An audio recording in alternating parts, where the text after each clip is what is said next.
بسم الله الرحمن الرحيم نحمده ونصلي ونسلم على رسوله الكريم وعلى آله الطيبين وأصحابه الطاهرين أما بعد. حضرات گرامی، ہم تذکرہ کر رہے تھے ایک خاتون کی طرف سے پارلیمنٹ میں، قومی اسمبلی میں جو بل پیش کیا گیا ڈومیسٹک وائلنس کے نام سے، تو اس میں باقی چیزوں کا تذکرہ بھی ہے، خاص کر کے مار کے حوالے سے. شوہر اگر بیوی کو مارے یا اپنے بچوں کو مارے یا اسی طرح باقی جو بزرگ ہیں ان کے حوالے سے، تو بیوی کے حوالے سے ہم تذکرہ کر رہے تھے کہ اگر میاں بیوی کے درمیان اختلاف پیدا ہو جائے تو کن مراحل کو جو ہے عبور کرنا ہے، اور آخری مرحلہ وہ ہے کہ اسے مارا بھی جا سکتا ہے. قرآن مجید فرقان حمید جو اللہ تعالیٰ کی عظیم لا ریب کتاب ہے، اس کی سورہ نساء کی آیت نمبر 34 میں اللہ تبارک و تعالیٰ ارشاد فرماتا ہے، اس آیت کریمہ کو آپ توجہ سے سماعت فرمائیں گے اور پھر دیکھیں گے کہ اللہ کا نظام جو ہے کتنا عظیم نظام ہے. اس کے مقابلے میں یہ جو قومی اسمبلی ہے، ارکان اسمبلی ہیں، لوگ ہیں انسانی حقوق کی بات کرنے والے یا فلاں کی بات کرنے والے، ان کی کوئی حیثیت، کوئی وقت نہیں ہے. وہ اپنے مفادات، اپنی شہرت کو جو ہے حیثیت دے رہے ہوتے ہیں. ان کا رعایا کے ساتھ، عوام الناس کے ساتھ، خاندان کے ساتھ کوئی لینا دینا نہیں ہے، بلکہ وہ عوام دشمن ہیں، خاندان کے دشمن ہیں، قبائل کے دشمن ہیں، رشتوں کے دشمن ہیں، اور ان کے وسائل پر قابض ہیں، ان کے حقوق پر قابض ہیں. اور ان کا مقصد ایک ہی ہے کہ اپنے آقاؤں کو خوش کر کے ان لوگوں کو جو ہے ذلیل اور رسوا کیا جائے، کیونکہ یہ کلمہ گو ہیں، مسلمان ہیں، مسلمانوں کی ذلت ان کی زندگی کا مقصد ہوتا ہے. اللہ تبارک و تعالی ارشاد فرماتا ہے، الرجال قوامون علی النساء بما فضل اللہ بعضهم علی بعض. فرمایا کہ مردوں کو عورتوں پر قوام، نگران، منتظم، سربراہ بنایا گیا ہے، اس بنا پر کہ اللہ تعالیٰ نے بعض کو بعض پر فضیلت دی ہے. اور اس وجہ سے بھی کہ مرد کو کیوں بنایا گیا ہے، منتظم سربراہ کیوں بنایا گیا ہے؟ فرمایا اس کی وجہ سے کہ وہ اپنے مال عورتوں پر خرچ کرتے ہیں. فرمایا کہ پس جو نیک عورتیں ہیں، فالصالحات قانتات، فرمایا جو نیک عورتیں ہیں وہ اطاعت شعار ہوتی ہیں اور شوہر کے حقوق کو پورا کرتی ہیں، ان کی بات مانتی ہیں، اللہ کے حقوق کو پورا کرتی ہیں. فرمایا حافظات، شوہروں کی عدم موجودگی میں وہ اپنی حفاظت کرنے والی ہیں، اپنی شرمگاہ کی حفاظت کرنے والی ہیں. فرمایا اسی طرح ان کے حقوق و مفاد کی بھی حفاظت کرتی ہیں بما حفظ اللہ. اس کے بعد فرمایا گیا واللاتی تخافون نشوزہن، جن بیویوں کے بارے میں تمہیں سرکشی کا خوف ہو، اندیشہ ہو کہ یہ سرکشی کریں گی اور گھر میں لڑائی فتنہ برپا کریں گی. فرمایا جب اس طرح کے حالات پیدا ہو جائیں تو فرمایا فائزوہن، پہلا کام یہ کرنا انہیں سمجھانا ہے، بٹھا کر اچھے انداز سے سمجھانا ہے کہ یہ طریقہ اچھا نہیں ہے. اب ہمارا رشتہ جڑ گیا ہے، ہماری اولاد ہے، ہماری فیملی ہے، ہمارے خاندان ہے، پورا ایک نسب ہے، تو ایسا نہ کریں. پہلا مرحلہ یہ ہے کہ انہیں فرمایا سمجھاؤ. وَهْجُرُوهُنَّ فِي الْمَضَاجِعِ، اور دوسرا مرحلہ یہ ہے کہ فرمایا کہ تم انہیں اپنے بستروں سے الگ کر دو، یعنی ان کے ساتھ سونا نہ ہو، ان کے ساتھ اٹھنا بیٹھنا نہ ہو، اور اسی طرح جو ہے تعلق جو ہے وہ توڑا جائے. یہ دوسرا مرحلہ ہے. پہلے صورت میں اگر احساس نہیں ہوتا اور بعض جن عورتوں کا تذکرہ کیا گیا وہ صالح ہیں، اچھی ہیں، کسی وجہ سے جو ہے ان کی فطرت میں بگاڑ آ گیا ہے تو وہ سمجھ جائیں گی. پہلے مرحلے میں سمجھ جاتی ہیں، بات سمجھ آ جاتی ہے، جب بڑے سمجھاتے ہیں تو بات سمجھ آ جاتی ہے. اگر نہیں بھی سمجھتی تو پھر جب تعلق ختم ہوگا، شوہر بیوی سے تعلق نہیں رکھے گا، بستروں سے الگ کر دے گا، الگ اٹھنا بیٹھنا ہوگا، الگ کھانا پینا ہوگا، تب جو ہے پھر احساس ہوگا کہ اب جو ہے یہ مرحلہ جو ہے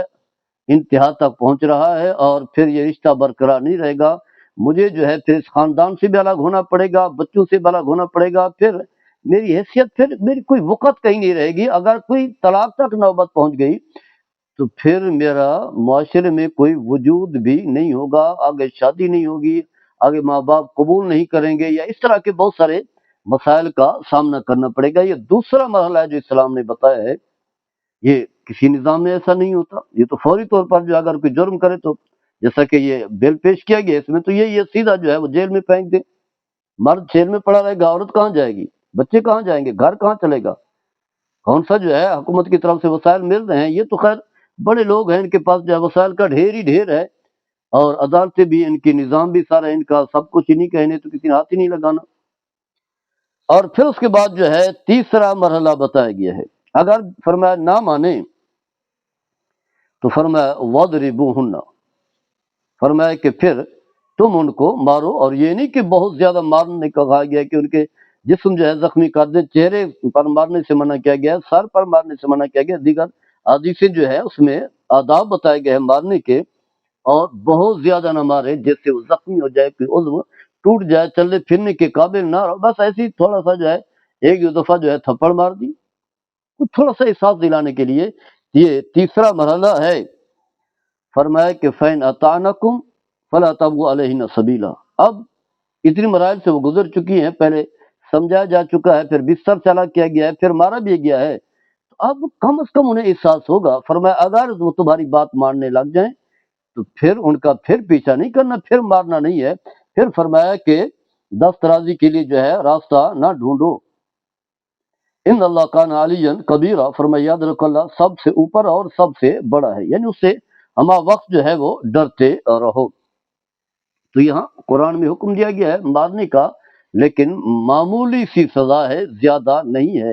اب یہ بل آ گیا ہے، اب اگر شوہر جو ہے اللہ کے اس حکم کو پورا کرتا ہے تو جیل میں پڑا رہے گا، گھر ٹوٹ جائے گا، بچے ضائع ہو جائیں گے، سب کچھ ختم ہو جائے گا۔ اور اگر اللہ کے حکم پر چلتا ہے تو پھر اس طرح نہیں ہوگا، پھر جو ہے وہ اگر اللہ کے حکم پر چلتا ہے اللہ تعالیٰ راضی ہوگا، گھر بھی نہیں ٹوٹے گا، لیکن وہ جو سزائیں ہیں وہ اس کے لیے جو ہے نقصان اٹھانا پڑے گا۔ تو بتانا یہ ہے کہ کم از کم اس طرح کے اراکین اسمبلی جو ہے اگر وہ یہاں کے رہنے والے ہیں، یہاں کے لوگوں کے حقوق کو سمجھتے ہیں، تو پھر اس کے مطابق جو ہے بل وغیرہ پیش کریں۔ اگر تو خود باہر سے پڑھ کر کے ہیں، بچے بھی ان کے باہر ہیں، اور وہاں سے ہی ڈالر پاؤنڈ آ رہے ہیں، تو پھر وہاں ہی چلے جائیں، یہاں کے رہنے والوں کے لیے جو ہے ان کے حال پر جو ہے چھوڑ دیں، انہیں جو ہے کوئی تکلیف نہ پہنچائی جائے۔ اس کے علاوہ بچوں کے حوالے سے بھی شریعت مطہرہ میں جو ہے طریقہ بتایا گیا ہے، کیونکہ یہ بچے ہیں، اگر انہیں ادب اور سلیقہ زندگی گزارنے کا نہ سکھایا گیا، خاص کر کے دین سے نہ جوڑا گیا، اللہ کے احکام کے ساتھ نہ جوڑا گیا، تو پھر یہ بچے باغی بن جائیں گے، پھر کسی کو مار دیں گے، کسی کو قتل کریں گے، گھر والوں کے لیے جو ہے اذیت اور تکلیف کا باعث بنیں گے۔ تو انہیں بھی راہ راست پر لانا بھی ضروری ہے، جو مختلف مراحل ہیں۔ حدیث پاک میں آتا ہے، حضرت معاذ رضی اللہ تعالیٰ عنہ فرماتے ہیں اوصانی اور رسول اللہ صلی اللہ تعالیٰ علیہ وسلم بعشر کلمات، رسول اللہ صلی اللہ تعالیٰ علیہ وسلم نے مجھے 10 چیزوں کا حکم دیا ہے۔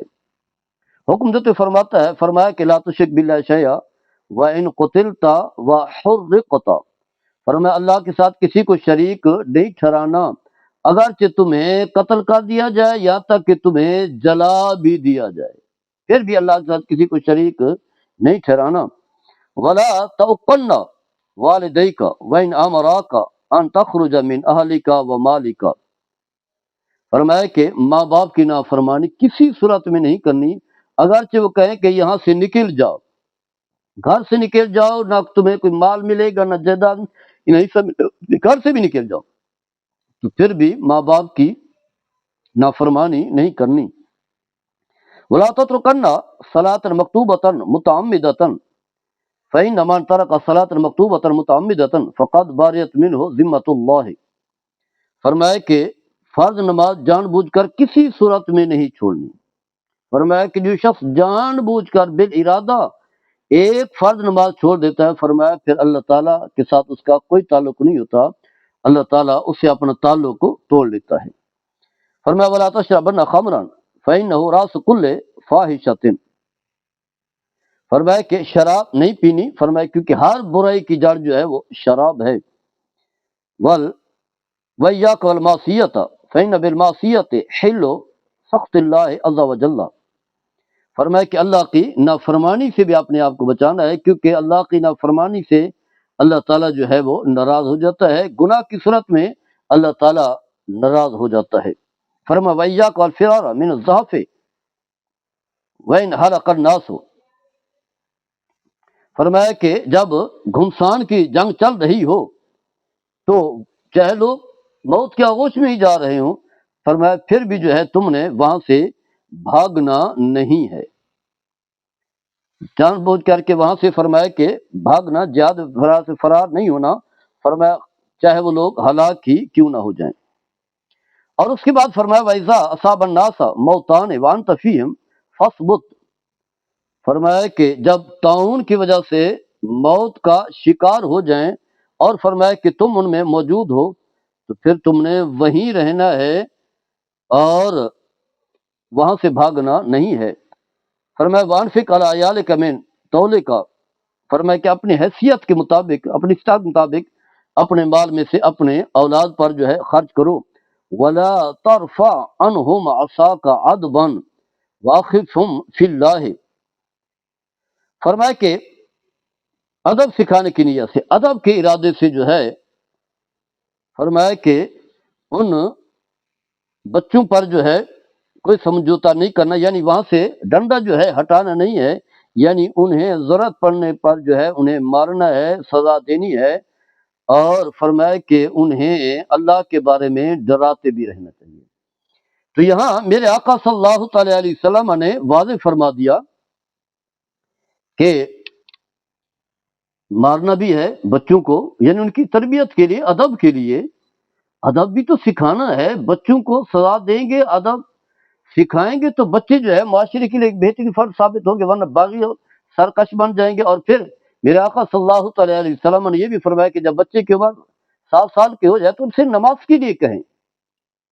اور جب 10 سال ہو جائے تو فرمایا اسے مارنا ہے، کیونکہ اب بالغ ہو چکا ہے، یعنی بلوغ کے قریب ہو چکا ہے، اب بھی اگر نماز نہیں پڑھے گا، بالغ ہو گیا، نمازیں چھوٹ گئیں تو یہ معصیت ہے، اللہ کی نافرمانی ہے، اور جان بوجھ کر کے نماز چھوڑنے والا تو اسلام سے نکل جاتا ہے۔ تو جو اللہ کی نافرمانی کرے، اللہ کی اس آواز پر، حی علی الصلاۃ پر جو ہے کان نہ دھرے، نماز کی طرف نہ آئے، تو ماں باپ کو اس نے کیا اہمیت دینی ہے، معاشرے کو کیا اہمیت دینی ہے؟ تو اس لیے جو ہے پہلے سے جو ہے ادب سکھانے کے مراحل جو ہے وہ شروع کر دیں۔ تو میرے آقا صلی اللہ تعالی علیہ وسلم نے یہ فرمایا انہیں مارنا بھی ہے، لیکن یہ ضرور ہے کہ ویسے جو شروع میں بتا چکا ہوں کہ ایسے نہیں مارنا کہ اس کا چہرے پر نہیں مارنا، سر پر نہیں مارنا، زخم نہیں کرنا، اس کا خون نہ نکلے، اتنا معمولی سے مار دینا ہے تاکہ اسے احساس رہے۔ اور ایک حدیث پاک میں آتا ہے کہ جو عصا ہے، یعنی جو لاٹھی ہے، وہ گھر کی مین جگہ پر جو ہے لٹکی ہوئی ہو تاکہ ان بچوں پر، گھر والوں پر جو ہے خوف رہے، وہ ایک ضابطے اصول کے تحت جو ہے وہ زندگی گزاریں۔ اب اگر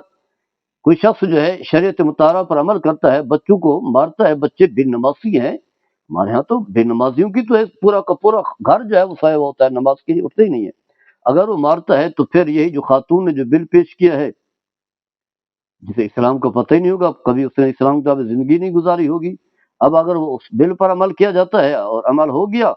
پولیس آ گئی، پکڑ کر جیل میں پھینک دیا، تو بچوں کو کیا بنے گا؟ تو یہ مار جو ہے وہ ایک تربیت کا حصہ ہے۔ یعنی یوں سمجھ لیں کہ اگر کسی شخص کو ایسی بیماری لگ جائے جس کی وجہ سے وہ عضو جو ہے وہ کاٹنا پڑے، یعنی مثال کی طرح میرے ملنے والے ہیں، ان کے عزیز کی ایکسیڈنٹ ہوا، ان کی ٹانگ جو ہے بہت زیادہ زخمی ہو گئی اور ٹانگ جو ہے وہ کاٹنی پڑی، اگر نہیں کاٹتے تو پورے جسم میں جو ہے وہ بیماری پھیل جاتی اور بہت واقع ہو جانی تھی۔ تو اگر اس طرح کی معمولی سی سزا دی جائے، اور یہ معمولی سی ہے، کوئی زیادہ نہیں ہے، تو اس سے جو ہے وہ خاندان آپس میں جڑا رہے گا اور آپس میں محبت ہوگی، کیونکہ بچوں کو بعد میں احساس ہوتا ہے کہ میرے والد نے جو سزا دی ہے اس کا فائدہ ہوا ہے، اب میں بگڑا نہیں ہوں، میں والدین کا فرما بردار ہوں، اللہ کے حکام کو بجا لاتا ہوں، نمازی بنا ہوں، دین سے تعلق ہے، عبادت سے تعلق ہے، قرآن و حدیث سے تعلق ہے، اور جو شخص اللہ کے حکام کو بجا لاتا ہے وہ کبھی مخلوق خدا کو نہیں ستائے گا۔ لیکن اگر آپ جو ہے اس طرح کی سزائیں دیں گے تو جیل میں کیا ہوتا ہے؟ جیل میں سے جب انسان نکل کر کے آتا ہے وہ تو بہت بڑا مجرم بن کر کے آتا ہے، اور پھر وہی نفرتیں گھر میں پیدا ہوں گی، گھر ٹوٹ جائے گا، رشتے ختم ہو جائیں گے، بچے ماں باپ کے نہیں رہیں گے، ماں باپ بچے کی نہیں رہیں گے، بیوی شوہر کی نہیں رہے گی، شوہر بیوی کا نہیں رہے گا۔ اس طرح جو ہے بگاڑ ہی پیدا ہو جائے گا، اور ہم عملی طور پر پہلے بھی دیکھ رہے ہیں، اور پھر جب اس طرح کے قوانین کا نفاذ ہو گیا تو پھر تو حالات کہاں سے کہاں پہنچ جائیں گے۔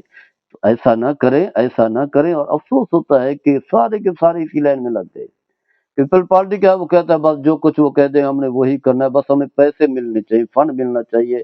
جو ہے ہماری عزت ہو۔ اسی طرح نون league who, P T I, جو بھی ہو، ہر ایک جو ہے اپنی پارٹی کی فکر کرتا ہے، نہ عوام الناس کی فکر ہے، نہ معاشرے کی، نہ اللہ کی، اور نہ اس کے رسول کی، نہ آخرت کی، نہ دین کی، نہ قرآن کی۔ اس سے بڑھ کر اور بدبختی کیا ہو سکتی ہے؟ اللہ تعالیٰ ہم سب کو عمل کرنے کی توفیق عطا فرمائے۔ وما علیہ البلاغ۔